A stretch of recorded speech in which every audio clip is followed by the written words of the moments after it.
આજ આપણે માલની મોજ લેવા આવી ગયા છીએ એ રૂડો રૂપાળો ચાય બને રહ્યો મીઠી રોડના સીમાડામાં. પણ જગદીશ કવિ આમ તો અમે માલધારી વગડાના ભૂમિયા હોય, પણ મીઠી રોડમાં એક જબરજસ્ત મસ્તાના બાપુ થઈ ગયા અને જગાભાઈ પણ મીઠી રોડના જ છે. પણ એમની મેં બહુ વાતચીત કે ભાઈ બહુ પરચાધારી હતા. કાકા એ કઈ રીતના તમે એ પરચાની વાત કરી ને? હવે આની જો તમે માંડીની વાત કરીએ તો વાતો ઘણી છે, હા, પણ બે ત્રણ વાતો મારી ખ્યાલમાં છે અચ્છા, કે માંડવી તાલુકામાં પોતે મસ્તાના બાપુ એ બાજુ ફરતા હતા હા, અને પછી રાતના મોડા ગયા હોય કે સાંજનું મોડું થઈ ગયું હોય, હા, હા, કેમ? તો હું ગયા તો એક વિધવાબાઈ ને એની ઘરે રાત રહ્યા. અચ્છા, હવે એ રાતનું આવે 4 વાગ્યાનું કે આવું કઈ તેમ હતું, 3:30-4 વાગ્યાનું ટેમે એ તેમે બાઈજી ઉતેલી હતી, પોતે ઉઠી કરીને ખાટલાની ચારેક વાર ફરવા માંડી ગયા. એમ? બાઈની આંખ ખોલી ગઈ. બાઈએ કહ્યું કે બાપુ કે તમે કાંઈ વિચાર નથી આવતો, તમે મારા વડીલ છો, માવતર છો અને મારા માચાની ચારેક ઓર ફરો છો, મારા ખાટલાની ચારેક ઓર. અચ્છા, આટા મારતા. ત્યારે બાપુએ એમ કીધું કે બેટા કે હું તો એક પીર છું, અચ્છા, પણ હું તારા ખાટલાની ચારેક ઓર એમ ફરું છું કે તારા દીકરા ચક્રાવાત છે, દરિયામાં તુફાન ઉપડ્યું છે ને તારા દીકરા બુડે છે. ઓહો, જાગતા શું વાત કરો છો કે આજની તારીખ કે બેટા નોંધી લે, તું તો મારી દીકરી છું પણ તારીખ નોંધી લે. અને તારા દીકરા બુડે. હકીકતમાં આવું બન્યું હતું કે છોકરા ચક્રાવાતમાં મતલબ વાણવટે પોતે ગયા હતા, હું આ દરિયામાં બુડે એમ હતા અને બાપુ આ ખાટલાની ચારેક ઓર ચક્કર ફરતા હતા અને હું દરિયામાં ચક્રાવાત બંધ કરી અને સીધી ધ્યાનથી છોકરા પોતાની કઈ દિશાએ જવું છે એ દિશાએ પોતાના વાણ રવાના કીધા ને અહીંયા આવ્યા પછી માએ પૂછપરછ કીધી. દીકરે કહ્યું કે ખરેખર કે કોઈ એવા મસ્તાના બાપુ હતા ને બાપુએ અમે બચાયા, ચક્રાવાત સ્થિર થઈ ગયો ને અમે આ દિશા પકડી અને અમે બહુ આમ મતલબ પરેશાનીમાં પાયમાન થઈ ગયા અને મુશ્કેલીથી અહીંયા પહોંચ્યા છે. ઈ જ આ મસ્તાના હા, આજ આ અબ્દુલ કાદર અને મીઠી રોડના. આમ મીઠી રોડ ના પણ આમ પહેલાનું અહીંયાનું ગામ બીજું છે. એમ? હા, અચ્છા, મીઠી રોડમાં એમ તો બહુ પરચા મીઠી રોડ માં નહીં, એમ માનો કે ખૂણે ખૂણે પરચા પૂર્યા, બહુ પરચા. પણ જગા કાકા આ અગ્નિને સાક્ષી બેઠા છીએ, કોઈ પણ મુસલમાન ની વાત કરે ને આપણે કોઈ પણ તો શું કે ખબર છે કે ભાઈ ઈ બરાબર ને હારા ને એના કખવાણ કરીને વખાણ પણ કરે. પણ મેં મારી જિંદગીમાં એકમાત્ર આ બાપુએ વાત આવી, કોઈ પણ માણસને તમે પૂછો ને તો કે ભાઈ મસ્તાના બાપુની વાત ન થાય. પોતે કોઈ ધર્મની મતલબ ટીકા નથી કીધી. આપણે આટલું જાણીએ કે અબ્દુલ કાદર બાપુ પોતે હા, હા, કોઈ ધર્મની ટીકા નથી કીધી. અને એક પરચો અમારા ગામની અંદર દીધો. હું પોતે આ ગુલ્ફી વેચતો અને ઈ ગુલ્ફીના કારખાના હોરઠિયો હતો શેણાઈનો. અચ્છા, અને મારી નજરે મેં એક બાટલી પાઈ તો બાપુને સંતોષ ન થયો. બીજી વાર ઓને કે લાવ ને હું તો રવાનો થઈ ગયો. મારી નજરે બન્યું બાટલી આ ઠંડી બોતલ ઠંડુ પાવાનું, આ નિમકા કે સોડા કે આજ કોઈ મોટી કિંમત નહીં. આની તો આ થમ્સઅપ રાજધાની આની ગણો તો 15 રૂપિયા ગણાય ને. તો એમાં બાપુને એને આમ ધોકો ઉગામ્યો કે નીકળે. અને તે ઈ ટાઈમમાં મસ્તાના બાપુને કોઈ પાગલ, ઘણા હિન્દુ મુસલમાન બધા પાગલ સમજતા. તો આ હોરઠિયો જે હતો જુવાણ છોકરો, 35-36 વર્ષની ઉંમરનો, અને બાપુ આમાં ધોકો ઉગામ્યો, બાપુ રવાના થઈ ગયા. આને તો કઈ આવી રીતે બીવડાવવો જોઈએ. હવે આવું બન્યું 2 થી 2:30 વાગે અને રાત્રે ઈ પોતાની મતલબ ગુલ્ફીનું કારખાનું એ બધું સેન્ટર લગાવી કરીને ગયો, પોતાની ઘરે જતો હતો. વચમાં ધડાક દઈને ટેલરમાં અંદર ઘૂસી ગયો, એનું એક્સિડન્ટ થયું. પણ બાપુને આમ મતલબ ઓપન શબ્દો પણ એ બોલ્યા હતા, મારાથી ના કહેવાય એવા. બરાબર, બાપુ વિશે અશબ્દ, હા, અપશબ્દ, બહુ ઓપન શબ્દો, એટલે એકદમ નાગા શબ્દો બોલ્યા હતા બાપુને મારી દ્રષ્ટિને સામે, તમારી નજરની સામે, મારી નજરને સામે.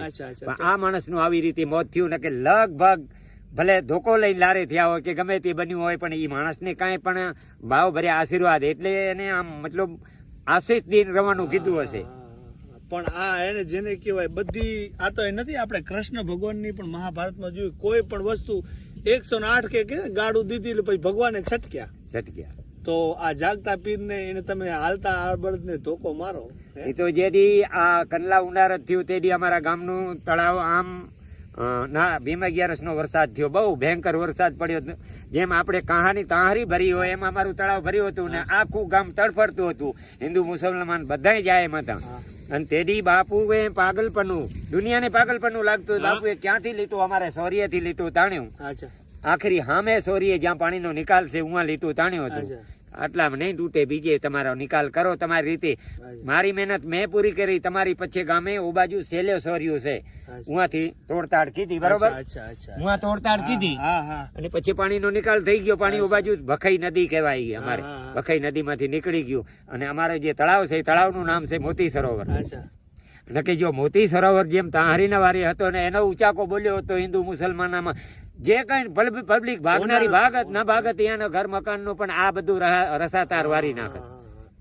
આ લીટું રીતસર લીટું તાણ્યું એમ નજરે જોયું. આખું ગામ દેખે એમ ને, ગામના સારા સારા માણસે જોયું. જેને મતલબ જેને સારું લાગતું હતું ઈ બાપુ આમ જોતો હતું, સારું નતું લાગતું ઈ બાપુ ની ટીકા પણ કરતા હતા. આવું છે. આ તો સંત સુરા હે ભાઈ, એને સંસારને ક્યાંય ને ક્યાંય ભલાઈ માટેની જિંદગી જીવી. દુનિયા છે કોઈ ફકીરીને ફટકાર દેનારા હોય દુનિયામાં, અને કોક આશિક લેનાર એની આશિષ લેનારા હોય. આશીષ ભાઈ કેમ ખબર કે ઈ પરિપૂર્ણ એની સુરતા ભગવાનની અંદર કે જે ભાઈ એની અલ્લાહની અંદર. આપણાને સારું કરવા જાવ ને હું આપણી ટીકા કોક કરતો હોય, મને પોતાની મેં તળાવની પારે બાપુ વસ્તુ લઈ જાય પાછી આપણાને દેતા ન હોય તો ખ્યાલ ગમે તે વસ્તુ ગમે ત્યાં નાખી દે. હવે તપેલીમાં મેં દૂધ દોઈ દીધું ને એ દૂધ લઈને ગયા ઓટલે ચાય બાય પી દે. કોઈ માણસની વસ્તુ ના દેતા, મરજી સર ફગાવી દે, પછી ભલે ગોતનારો ગોતી જાય, મળી જાય, ફેંકી દે. ગમે એ કિંમતી વસ્તુ હોય, લાકડી લઈ ગયા તો લાકડી ફગાવી દે. પણ એ મારી તપેલી લઈને ગયા, હું પાછી તપેલી વગર ધોઈ મને દઈને ગયા દૂધ વાળી. પોતે ચાય પીધી, હોટલે જઈને ચાય બનાવીને ચાય પી કરીને પાછા આવ્યા, પછી તપેલી મને સુપ્રત કરી ગયા. તો હવે કેમ કે મારા હૃદયમાં આવું પાગલપણું નતું કે બાપુ મસ્તાના છે, કે મારા હૃદયની અંદર આવું કે ઈ એક પીરાય છે. અને તપેલી આપડી જાય તો 70 રૂપિયાની, 50 રૂપિયાની, 60 રૂપિયાની. પણ આવડો બધો વ્યક્તિ આ વ્યક્તિ કદાચ જો દૂધ કઈ ક્યારે આપણાથી માંગતા નથી ને આજે માગે તો ભલે લઈ ગયા, પણ મને હાથો હાથ દેવા આયા હતા અને કોઈને દેતા નતા, કોઈને ના દેતા. એટલે આ અમુક ગઝલ કવાલી આ જે બનાવ્યાનું મને વિશેષ છે. આવું નહીં કે અમુક ઇસ્લામી ધર્મના મારે વખાણ કરવા કે અમુક હિન્દુ, કોઈના મારે વખાણ કરવાના નથી. એ બસ ભાઈ બસ.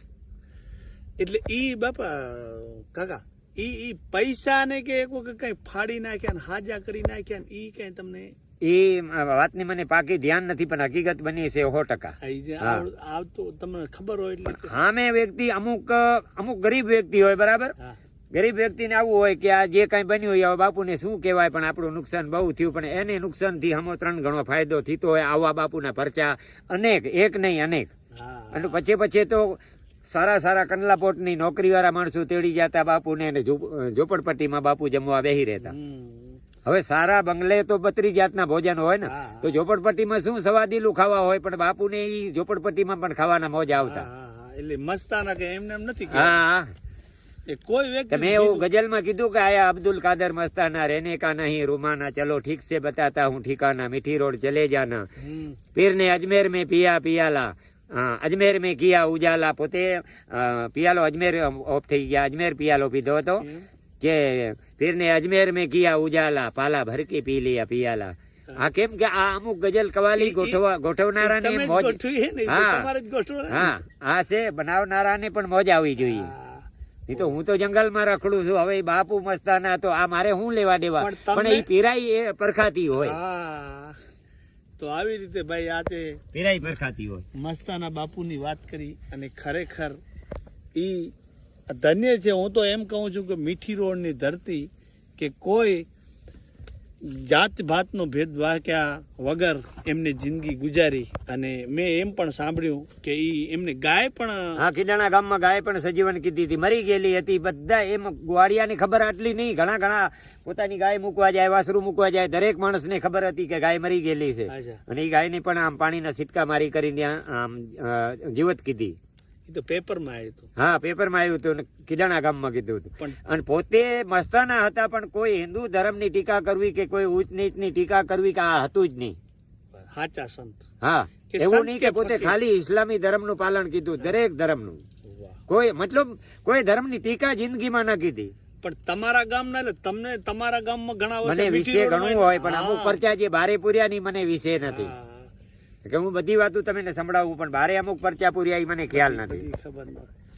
તો એને હવે રૂડી રૂપારી ચાય થઈ ગઈ છે, બાપુને યાદ કર્યા અને ફરી કોઈ ઇતિહાસના આવા ઉજળા પાના આપણે ઉથલાવીશું.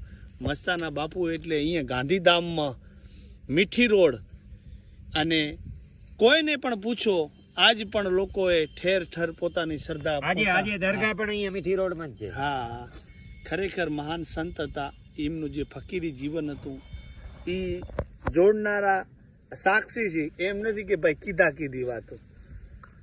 તો ફરી કોઈ ઇતિહાસના ઉજળા પાને આપણે એટલે મળીશું. કચ્છીમાં હું તમને કહી દઉં હા. કે અપતન મન્યાના ઉપની જાય જા જા જરોજી જા જાંબુજી જા જર મેં આ શબ્દોમાં તમને સમજણ નહીં પડે. કચ્છી ને સિંધી ના મિક્સ ભાષા है કયો ને કે અપતન મન્યાના ઉપની જાય જા જા જરોજી જા જાંબુજી જા જર મેં સર સીતો જા હાય રાય ધોવાની જે હાથ में चाहिए રણજીત રાય છે ફરી નિયારો ફકીરે મેં હિસાબે ને પાર વસી પરવલી પ્યારી આય અગોચર આચાર. આ શબ્દો સમજવા બહુ મુશ્કેલી પડે.